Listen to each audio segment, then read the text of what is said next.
Welcome to Forest House, a once beautiful house set back away from a busy main road. Built sometime in the 1920s, it now sits empty and damaged by fire.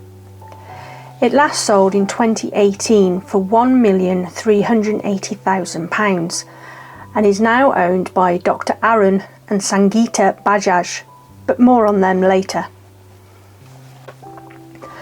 The first record I found on the house is the 1939 register, where a Dr. Henry Church McQuaid is living here. He is aged 67 and described as a physician and surgeon. He is married and his wife is named Carrie May McQuaid and she is 58. They have 4 servants living with them: Amy V. Kerr, who is aged 25 and she is a gardener, Florence Guard, who is 63 and she does domestic duties, Peter Bendix, aged 17, and he is listed as a costing clerk. Looking at the job description for a costing clerk in 1939, it says that he would have been responsible for meticulously recording and calculating the detailed expenses associated with each product or project within a company, using primarily manual methods like ledgers and spreadsheets. This seems like quite a responsible job for a 17-year-old to be carrying out. And finally, Frances Dalton, aged 22, and she is a domestic servant. Looking through old newspapers, I was able to find a bit of information on the various residents after 1939. It seems that Mrs. McQuaid was interested in politics as she wrote a letter along with 2 other ladies to the Coventry Evening Telegraph that was published on the 13th of May 1938. It is titled China's Plight. Dear Sir, newspaper reports have given people in England some idea of the conditions prevailing in the war areas of China, but probably very few of Coventry's citizens are visualising the extreme suffering and deprivation and danger which are the lot of millions of Chinese. Terrible stories reach us of the situation in the city of Hangzhou, and we would beg space in your paper to quote from a letter written since the occupation last December. Our beautiful Hangzhou soon became a filthy, battered, obscene place. The frightened groups outside the refuges each day told their own tale, and we have in hospital amongst other damaged women 2 with broken backs.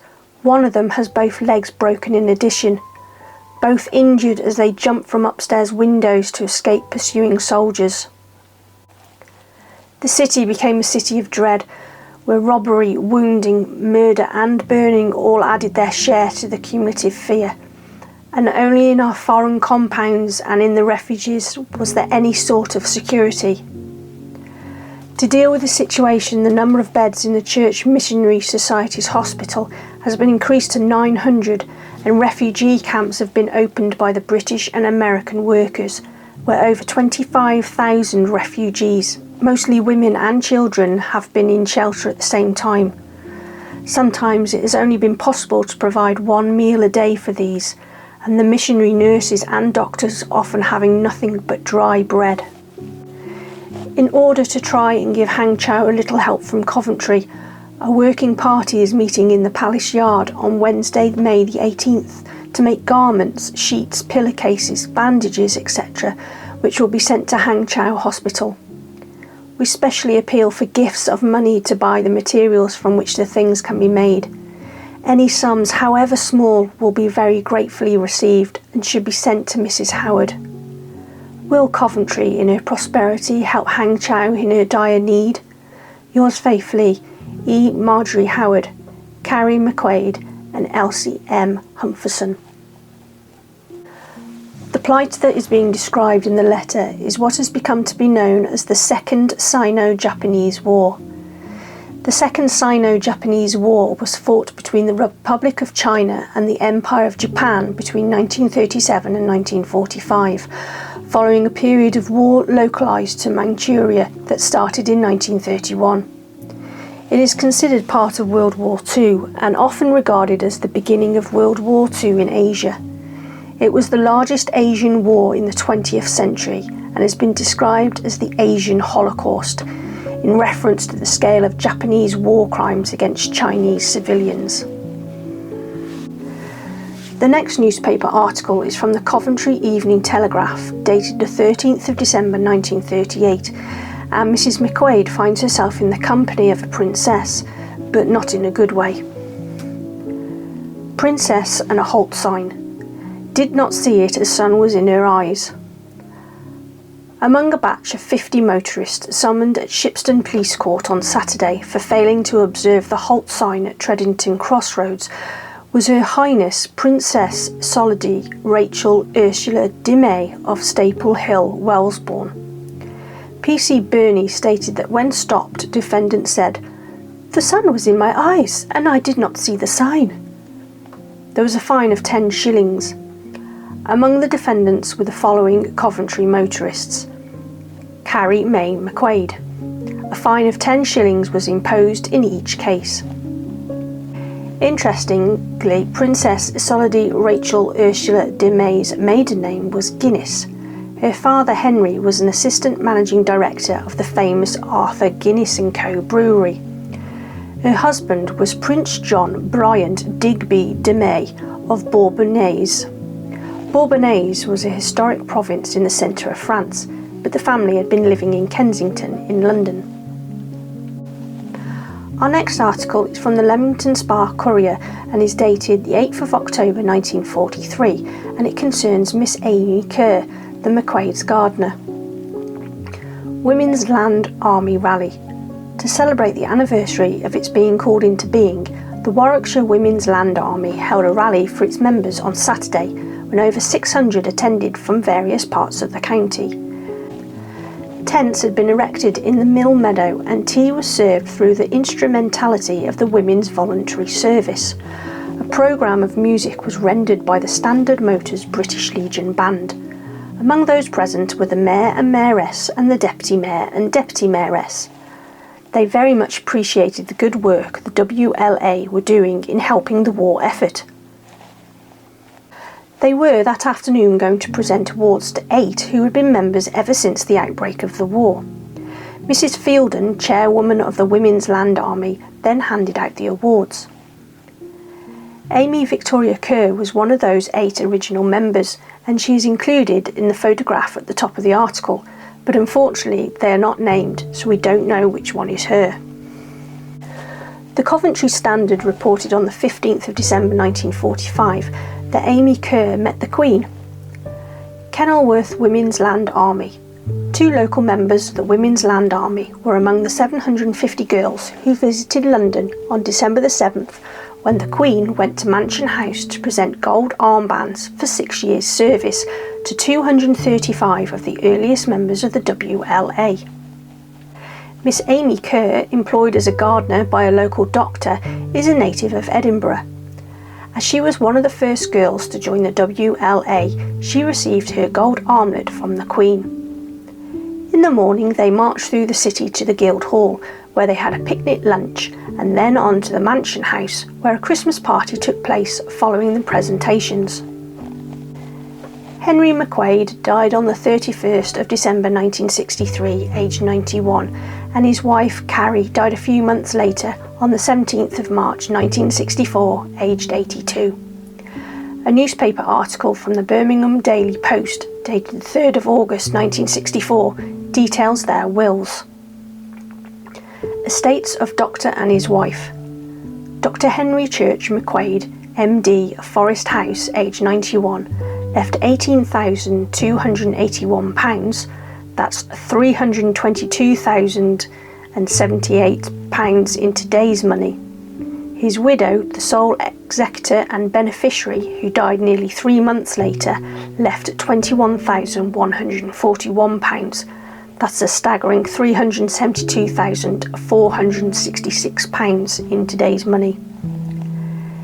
She left £750, which equates to £13,213 in today's money, to Amy V. Kerr. Mrs. McQuaid described her as gardener at my residence and in appreciation of her long and loyal service and companionship.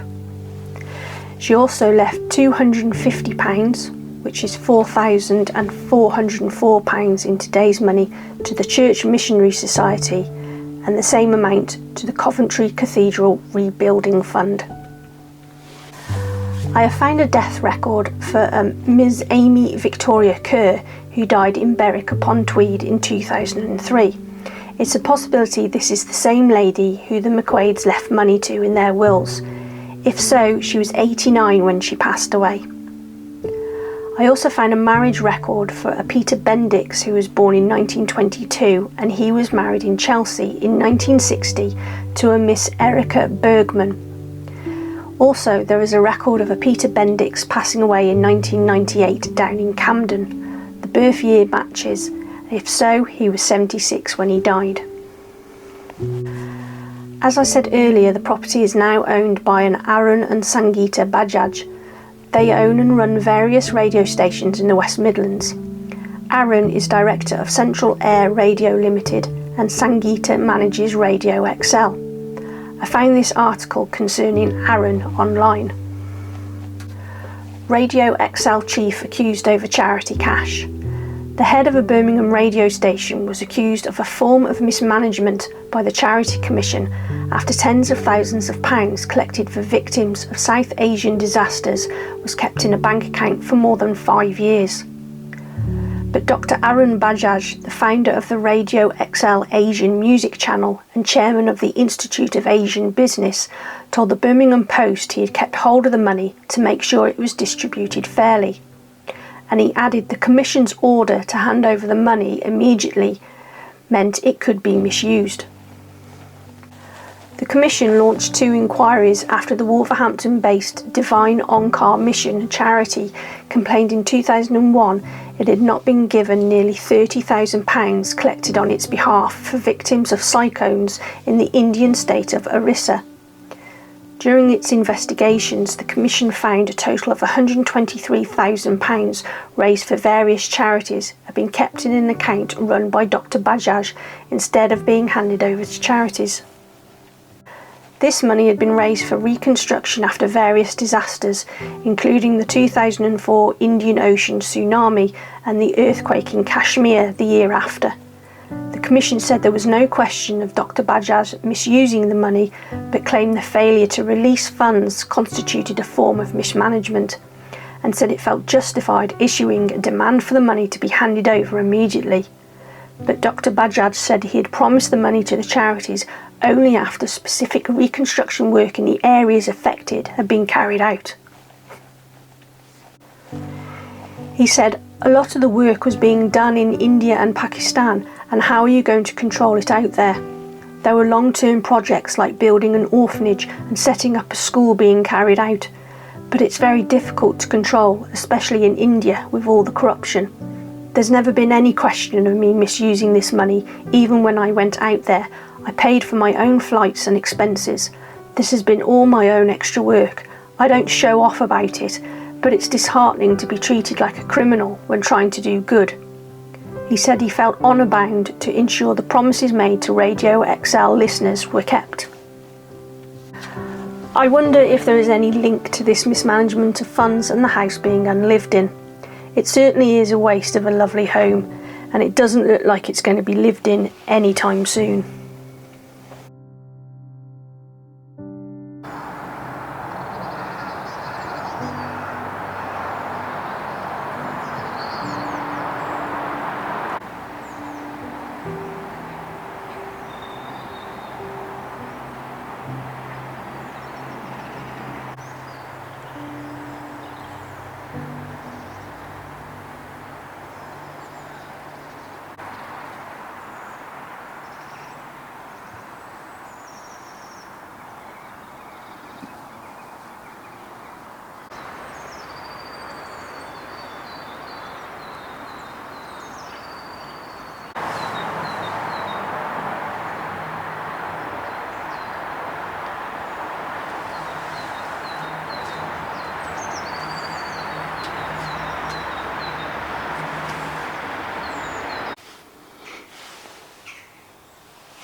Right, so I've just got into this big house on the side of a road set well back off a big main road.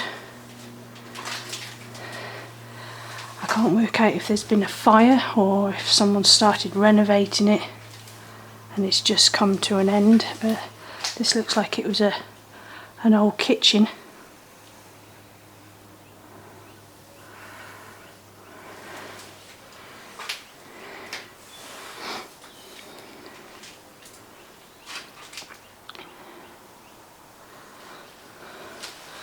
Do we check in the fridge? Nah, there's nothing in there, thankfully. A load of old keys.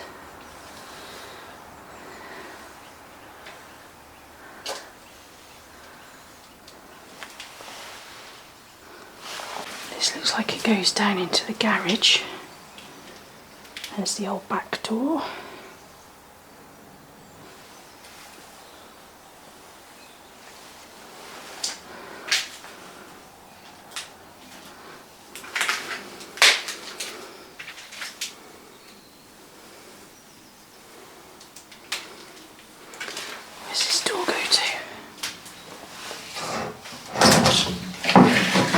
Going to be a cellar, isn't it? Oh no, it's the toilet. It's the toilet.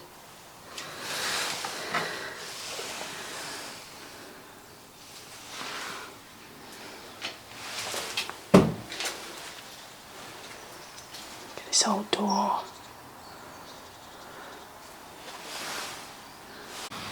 Here's the garage.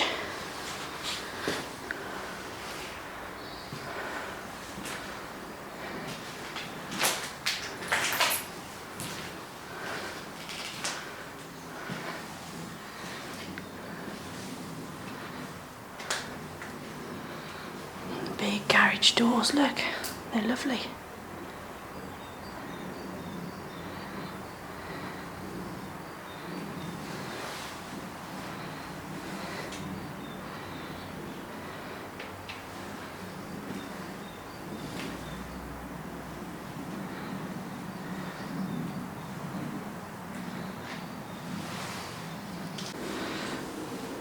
Got an old pantry here, by the looks of it.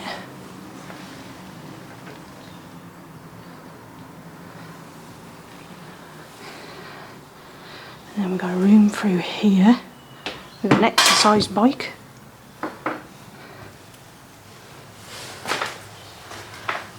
Looks like an oil tanker.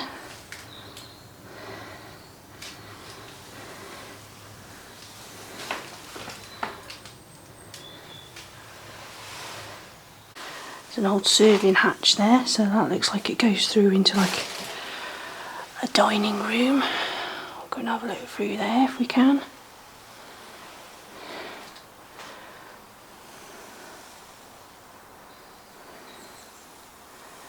But there's some lovely architectural features. Oh yeah, it's definitely been a fire, look.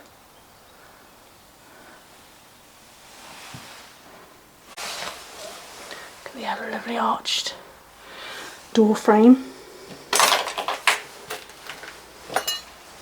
like bikes everywhere. Wow, look at this place.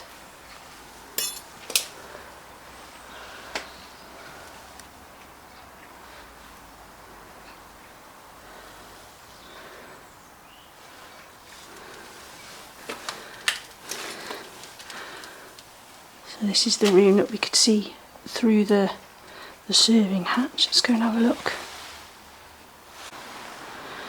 Wow, look at this room. We've got a big window. They've taken all the windows out. But there's like mountain bikes everywhere.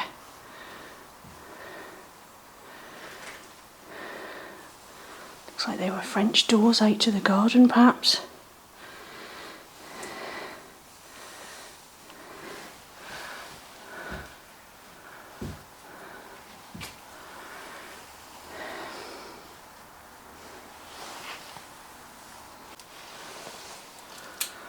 Right. It's so very dark in here. Really dark.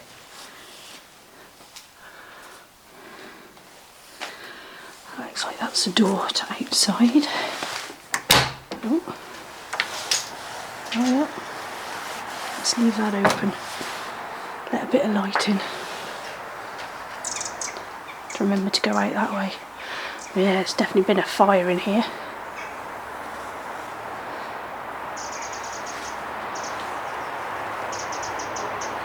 Look at that.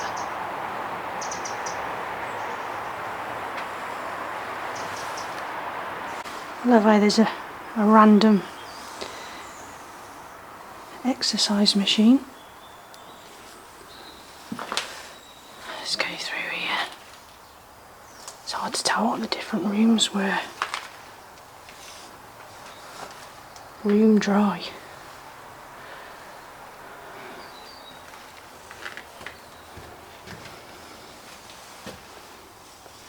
My goodness. It's just stuff has just been stored in here.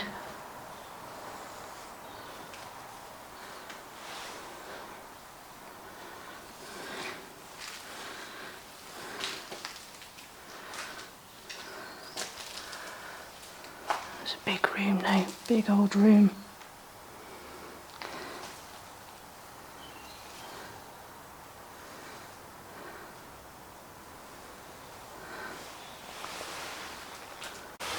Let's carry on through this hallway. Let's see what this last room over here is.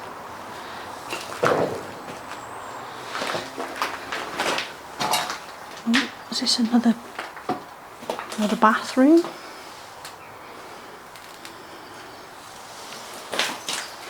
I think so. Another downstairs bathroom, perhaps.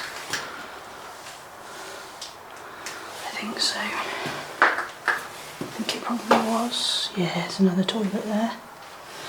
And a sink. Right. Let's go upstairs.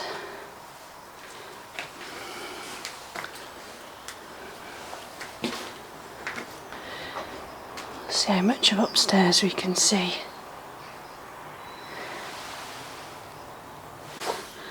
Right, we're upstairs and it's so dark. So dark. Right, let's go down this end first.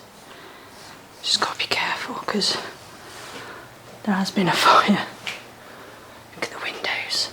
Oh my goodness.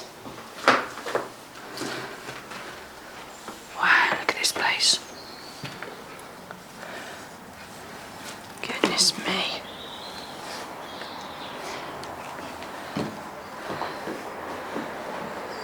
So there's no windows up here. But look at the fire. The fire damage.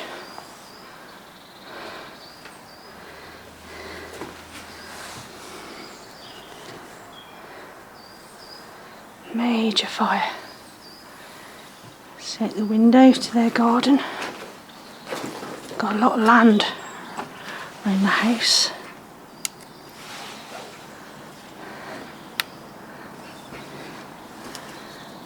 Look at it. Wow. I'm not sure of the age of the building. It's like a villa. So it could be Victorian or Edwardian maybe. I'm not too sure.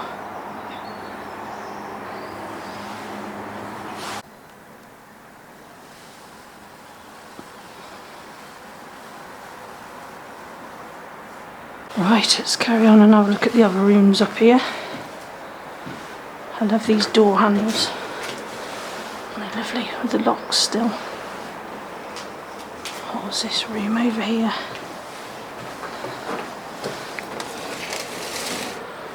Just a cupboard, I think.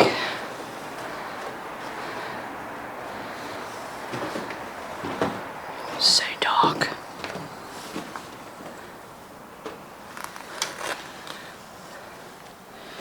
What you're seeing is a lot lighter than what I'm seeing with my eyes.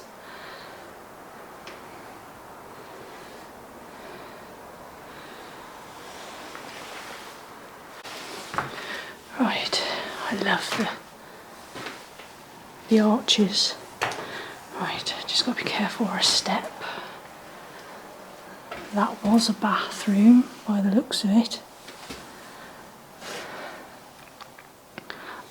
this is the bath, so that must have been just the toilet. Oh my goodness. Look at that. I won't go too far because looks like the copper thieves have been in. Still got the shower head.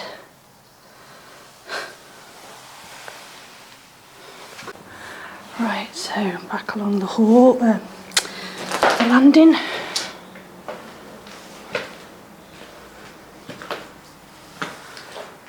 More rooms over here.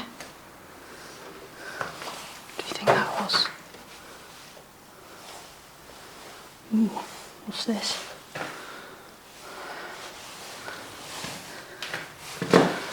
Oh, just a cupboard.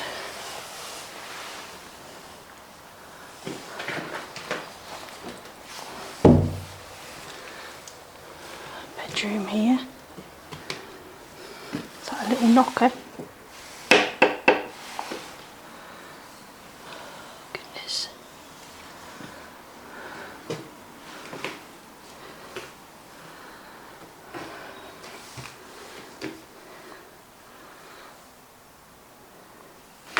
Looks like they managed to salvage some stuff, doesn't it? And they've just put it in the rooms that aren't quite so badly affected.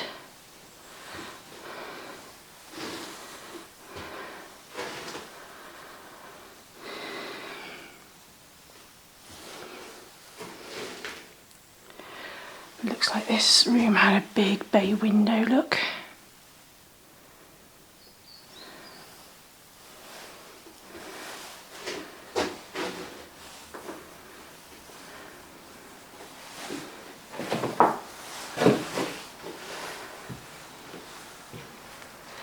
And then just, oh God, there's more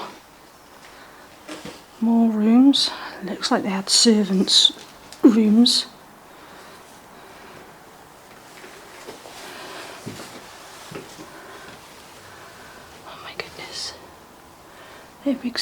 Some big rooms. Let's try and squeeze past this ladder. Yeah, looks like we're coming down into like servants' quarters originally.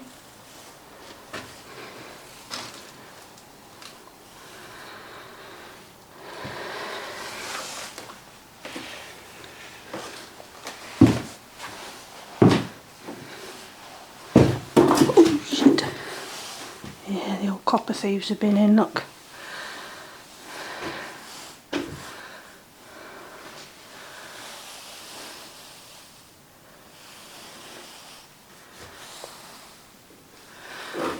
And then we've got a door here, which I presume possibly goes down to the servants' stairs.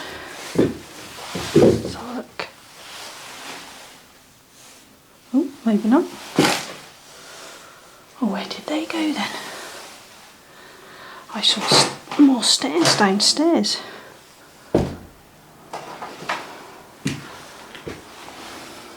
Right, well that's interesting. I haven't seen another staircase going off down anywhere.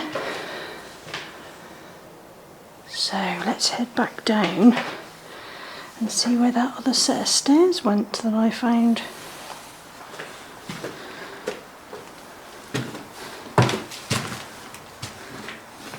If I can remember where they were. I think they were by the garage. Right, so we're back in this like utility bit, and there were some stairs. These them.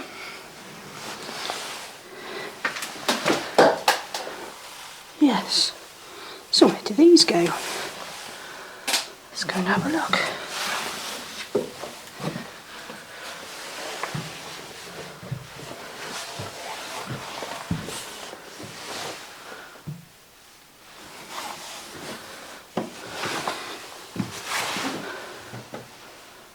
This is just a room.